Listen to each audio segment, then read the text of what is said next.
আসসালামু আলাইকুম। নতুন আরেকটা ভিডিও নিয়ে আসলাম, আপনাদের মাঝে হাজির হয়ে গেলাম। তো আজকে আমার মনটা একটু অন্যরকম, খারাপ, ভালো না। মানে বিষয়টা এমন একটা বিষয় যে কিছু কিছু মানুষের শুনলে খুব আনন্দ লাগতেছে, কিন্তু আমার সত্যিকার অর্থে বিষয়টা জানার পরে খুবই কষ্ট লাগছে, কিংবা আমার কাছে খুব খারাপ লাগছে। তো যে মানুষগুলোর কাছে জানতে পারছি খবরটা, তারা অনেক হাসি উল্লাস করে জানাইছে। কারণ থাকে না অনেক মানুষের যে একটা মানুষটা পছন্দ করে না, সেই মানুষটা যদি শুনে যে সেই মানুষটার এই কাজ হয়েছে কিংবা তার কোনো ক্ষতি হয়েছে, তাহলে অনেকে আছে না যে একটু খুশি হয়, যেমন বলে আল্লাহ বিচার করছে, এরকম জাতীয় কোনো কথা তারা বলে। যাই হোক, একটা মানুষের একটা মানুষের মানুষ পছন্দ নাই করতে পারে, কিংবা তার কার্যকলাপ তার ব্যবহারে মানুষ অসন্তুষ্ট হয়ে তার উপর বিরক্ত হইতেই পারে, কিন্তু তার মানে এটা না যে একটা মানুষের মানে খারাপ খারাপ কোনো সংবাদ পাইলে সেটা নিয়ে খুশি হয়ে যাবো। আমি পারি না খুশি হইতে, কেন পারি না এটা আমি জানি না, যেটা সত্য কথা, আমি কখনোই পারি না। আমার যারা যারা আমার ক্ষতি করছে তাদের কোনো খারাপ নিউজ পাইলে আমি খুশি হতে পারি না, কেন যে পারি না এটা আমি জানি না, আমার মনটা খারাপ হয়ে যায়। কারণ আমি কোনোদিনও কল্পনাও করি না যে তাদের এত এত বড় বড় ক্ষতি হোক। তো যাই হোক, আজকে যে মানুষটার সম্পর্কে আমি একটা ব্যাড নিউজ পাইছি, তো ওই মানুষটাও যে আমার লাইফে খুব ভালো একজন মানুষ ছিল সেটাও না। সে আমার অনেক ধরনের ক্ষতি করার চেষ্টা করছে, কিংবা কি বলে মানে আমার অনেক কষ্ট দিছে একটা সময়। তার কারণে আমি অনেক কষ্ট পাইছি। আমি একদম আমার সংসার লাইফে প্রথম থেকে তার জন্য দেখা গেছে অনেক কিছু সাফার করছে, অনেক কিছু কষ্ট করছে। যাই হোক, তারপরে একদম শেষ পজিশনে যখন আসছে তখন ধৈর্য ধরতে পারি নাই, আমি কথায় বলা বন্ধ করে দিয়েছি। মধ্যখানে একদম সম্পর্ক খুব ভালো হয়েছিল, খুব ভালো হয়েছিল সম্পর্ক। তো ভাবছিলাম ভালো হয়ে গেছে, কিন্তু আলটিমেটলি ভাবে লাস্টে যা দেখলাম যে আসলে না, কিছু কিছু মানুষ কখনোই ভালো হয় না। তো তারপর আমি তার কাছ থেকে সরে চলে আসি একবারের জন্য। এরপরে সে ফোন দিচ্ছে, যোগাযোগ করার চেষ্টা করছে আমার সাথে, কিন্তু আমি ওরকমভাবে কোনো রকমের কোনো আগ্রহ দেখাই নাই, যার কারণে সেও আর দেখায় না, চলে গেছে। আজকে যখন এই মানুষটার সম্পর্কে আমি জানতে পারছি যে মানুষটা এত বড় একটা কি বলে যে একটা এত বড় তার একটা অসুখ হয়েছে, তার অনেক বড় একটা অসুখ হয়েছে, এটা আমি জানতে পারছি। জানার পর আমার খুবই খারাপ লাগছে। যাই হোক, যে অসুখটা হয়েছে সেটা হচ্ছে ব্রেস্ট ক্যান্সার।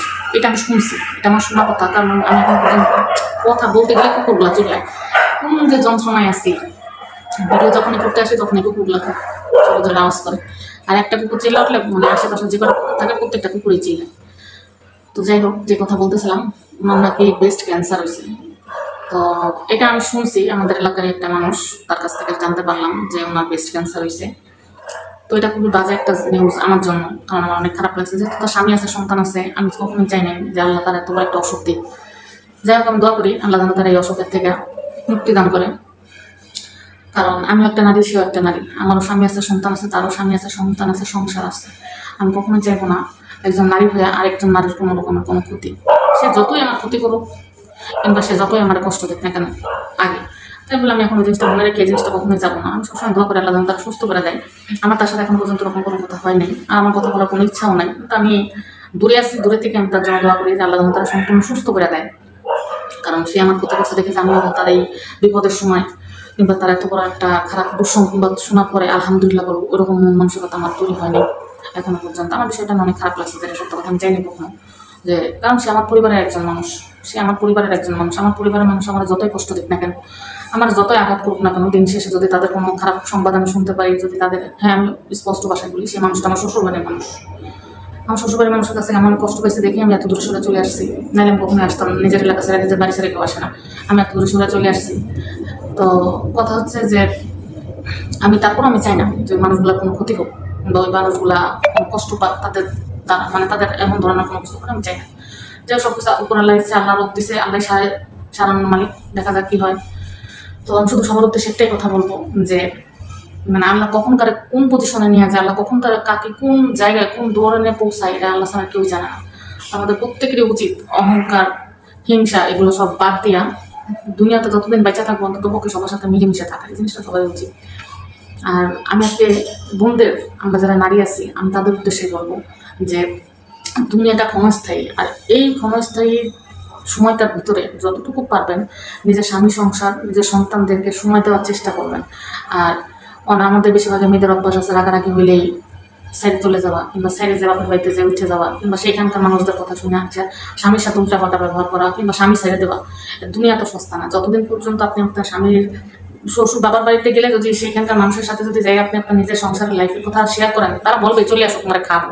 কিন্তু বোন, এটা সাময়িকের জন্য, এটা সাময়িকের জন্য, কখনোই এটা পার্মানেন্ট হবে না, কখনোই পার্মানেন্ট হবে না। নিজের সংসারে যতটুকু অধিকার থাকে বাপের বাড়িতে কোনোদিন ওই অধিকারটা থাকে না। তাই বাবার বাড়ির মানুষের কথা শুনে না, নিজের বুদ্ধি খাটান।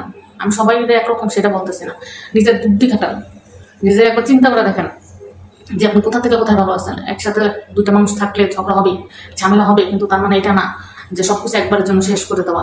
হ্যাঁ, অনেক সময় দেখা যায় অনেক ধরনের অনেক বিব্রতকর পরিস্থিতির সৃষ্টি হয়, আমি সেটার কথা ভাবছিলাম, কিন্তু নর্মাল লাইফে যে সমস্ত সমস্যা হয়ে থাকে সেই সমস্ত সমস্যা হলে তার সমাধান অবশ্যই আছে, ওটা কোনো বিষয় না।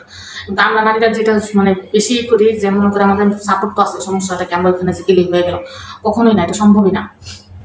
কষ্ট করলে কেষ্ট মিলে। শুধু যে স্বামীর একার দোষ থাকে না, স্ত্রীদের যে কোনো দোষ থাকে না সেটা নেই, দোষ কিন্তু দুটো পক্ষেই থাকে, হয়তো কারো কম থাকে কারো বেশি থাকে।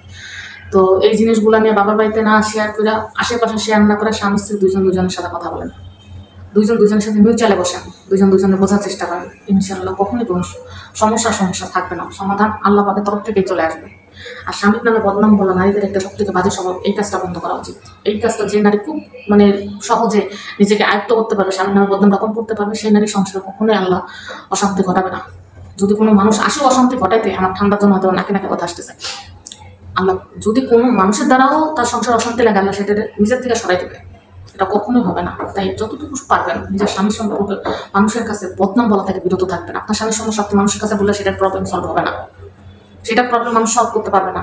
যে নিজে চিন্তা করেন যে আমার স্বামীর সমস্যাটা কোনটা, আমি নিজে বসি, আমি তার সাথে কথা বলি, ওইটাই হবে সব থেকে বড়।